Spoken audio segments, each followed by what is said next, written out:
26 मार्च 2026 रात 1 बजे नासिक के देवलाली कैंप पुलिस स्टेशन में एक एफआईआर रजिस्टर होती है। एक 23 साल की लड़की जो इंडिया के सबसे बड़ी आईटी कंपनी टीसीएस में जॉब करती थी, उसने अपने सीनियर एम्प्लॉइज के ऊपर सेक्सुअल एक्सप्लोटेशन, ब्लैकमेल और रिलीजियस हरासमेंट जैसे सीरियस एलिगेशन लगाती है। और उस एफआईआर के ठीक 8 दिन के अंदर यानी 3 अप्रैल तक और 8 एम्प्लॉइज ने उन सीनियर के खिलाफ भी एफआईआर करते हैं। उनका भी एलिगेशन सेम टाइप के थे। पहले हम सोचते थे अनएजुकेटेड मुस्लिम्स टेररिस्ट बनते हैं, अनपढ़ और जिसके पास कुछ काम दाम नहीं है वो जिहाद करते हैं। लेकिन आज की टाइम पर अच्छे खासे पढ़े लिखे लोग जो डॉक्टर, इंजीनियर जैसे पोस्ट पे है, वो लव जिहाद करने में पीछे नहीं हटते। उनका प्राइमरी काम ये है, हिंदू लड़कियों को पटाओ, उनके साथ रिलेशन रखो, 3-4 शादी करो और लास्ट में उनको इस्लाम में कन्वर्ट करो। इस नेटवर्क को रंगे हाथ पकड़ने के लिए पुलिस ने उस कंपनी में 40 दिन तक अंडरकवर ऑपरेशन किया। 7 अप्रैल को पुलिस ने टीसीएस के 7 सीनियर एम्प्लॉय को अरेस्ट किया। आखिरकार जो सच सामने आया वो आपको जरूर हैरान कर देगा। तो दोस्तों, ये इंसिडेंट हुआ है नासिक के टीसीएस ऑफिस में, जो इंडिया के टॉप मोस्ट आईटी कंपनीज में से एक है। अगर आप किसी कॉर्पोरेट ऑफिस में काम करते हो या फिर वहां जॉब करने के लिए इंटरेस्टेड हो तो ये वीडियो आपके लिए इम्पोर्टेंट है। एक ऐसी जगह जहां लोग कैरियर बनाने आते हैं, वही जगह कुछ लोगों के लिए नाइटमेयर बन गई। एक 21 साल की लड़की जो न्यूली टीसीएस में आज ट्रेनी ज्वाइन किया था, पहले उसका कलीग ने उसके साथ ट्रस्ट बिल्ड किया, जॉब दिलाया और फिर शादी का भी प्रॉमिस किया। दोस्तों, ये एक इमोशनल मैनिपुलेशन का फेज है जहां विक्टिम को लगता है वो सेफ है और सामने वाला जेन्युइन है, लेकिन ये ट्रस्ट बाद में एक्सप्लोटेशन का बेस बन गया। रिपोर्ट के मुताबिक इस ट्रस्ट का मिसयूज किया गया। विक्टिम ने क्लेम किया कि उसके साथ फिजिकल और इमोशनल एक्सप्लोटेशन के साथ मजहब चेंज करने के लिए फोर्स किया गया। ये सब एक बार नहीं, टाइम के साथ साथ बार बार हुआ। ये सिर्फ फिजिकल इशू नहीं था, ये मेंटल हरासमेंट भी था। ऐसे ही सालों तक चलता रहा। Inappropriate behaviour, unwanted comments, exploitation और ब्लैकमेलिंग किया गया। इस सिचुएशन में विक्टिम के पास 2 ऑप्शन रहता है, या चुप रहे, दूसरा रिस्क लेकर कंप्लेन करे। विक्टिम ने नंबर 2 चुना। वो कई बार एचआर को ईमेल के थ्रू कंप्लेन किया, लेकिन रिपोर्ट के मुताबिक उन कंप्लेंट्स पर कोई भी इफेक्टिव एक्शन नहीं लिया गया। चलिए टॉपिक पे आते हैं। यहाँ से प्रॉब्लम और सीरियस हो जाता है। सोचो, रोज उसी जगह जाना जहाँ आप अनकंफर्टेबल फील कर रहे हो, डर, एंजाइटी और स्ट्रेस के साथ काम करना और उन दरिंदों की नज़र से बचना कितना मुश्किल हो रही होगी। यहाँ पे विक्टिम सिर्फ हरासमेंट फेस नहीं करता, उसका कॉन्फिडेंस टूट जाता है।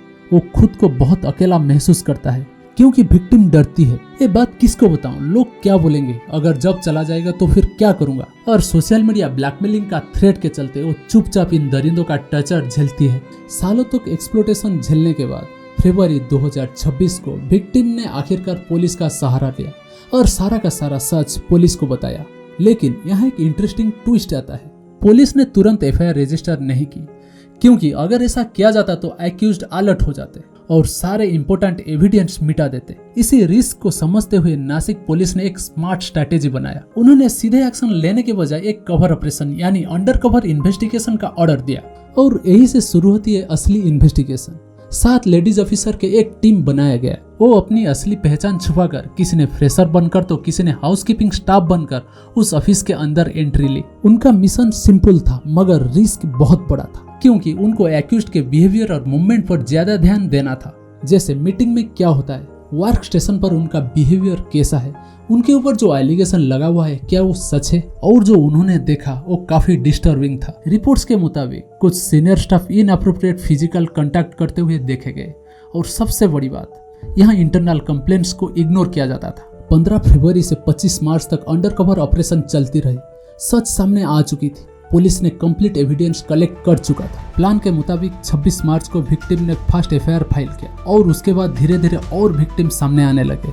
3 अप्रैल तक टोटल 9 एफआईआर रजिस्टर हो चुकी थी और 7 अप्रैल को पुलिस ने उन 7 एक्यूज्ड को अरेस्ट किया, जिसमें कंपनी के एचआर और सीनियर टीम मेंबर भी शामिल थे। अरेस्ट के बाद टीसीएस ने उन 7 एक्यूज्ड को कंपनी से सस्पेंड किया। जिन 9 लोगों ने एफआईआर किए थे उनमें से 8 फीमेल एम्प्लॉइज और 1 मेल एम्प्लॉइज थे। कुछ दिन पहले दिल्ली ब्लास्ट हुआ था। इनका जो मास्टरमाइंड अनपढ़ नहीं था, सबके सब हाईली एजुकेटेड यानी डॉक्टर थे। एजुकेटेड होने के बावजूद वो बॉम्ब ब्लास्ट करने में गिल्टी तक फील भी नहीं किए।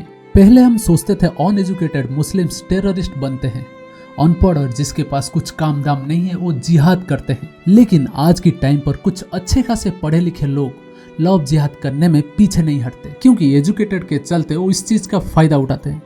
किसी का भी शक उनका ऊपर नहीं जाता। उनका प्राइमरी काम हिंदू लड़कियों को पटाओ, उनके साथ रिलेशन रखो, 3-4 शादी करो और लास्ट में उनको इस्लाम में कन्वर्ट करो। ये बात मैं नहीं बोल रहा हूँ, आप अगर न्यूज देखेंगे तो इस तरह का केस दिन ब दिन बढ़ रहा है। पता नहीं उन दरिंदों को इसमें कौन सा सुकून मिलता है। क्या ऐसे करने से उनका मजहब बड़ा बन जाएगा? मगर मेरा रिक्वेस्ट भारत के सारे महिलाओं से है, इन जैसे दरिंदों से बचे, खुद सेफ रहे और अपना परिवार को सेफ रखे। यहाँ पर दूसरा सवाल, पॉस एक्ट यानी protection women from sexual and harassment act होने के बावजूद कंपनीज में इस तरह का इंसिडेंट कैसे होता है? इसका मतलब कोई भी कंपनी पॉस एक्ट को अच्छी तरह से फॉलो नहीं करता, ये सिर्फ कागज में होता है। सच बताऊं तो इसका ऊपर गवर्नमेंट को स्ट्रिक्ट एक्शन लेनी चाहिए। ये बात सिर्फ टीसीएस की नहीं है, भारत में बहुत सारे आईटी कंपनीज और प्राइवेट सेक्टर है जिसमें जाहिर सी बात हजारों महिला रोजाना जॉब करते हैं, और दुख की बात यह है उनमें से बहुत सारे इसी एक्सप्लोटेशन का शिकार हो रहे हैं। और इंडिया में काम करने वाली महिलाओं के लिए ये कहानी नया नहीं है, क्योंकि एक सर्वे के मुताबिक इंडिया में 69% महिलाओं डर, जॉब लॉस और सिस्टम पर ट्रस्ट के कमी के कारण इस हरासमेंट का रिपोर्ट ही नहीं करते।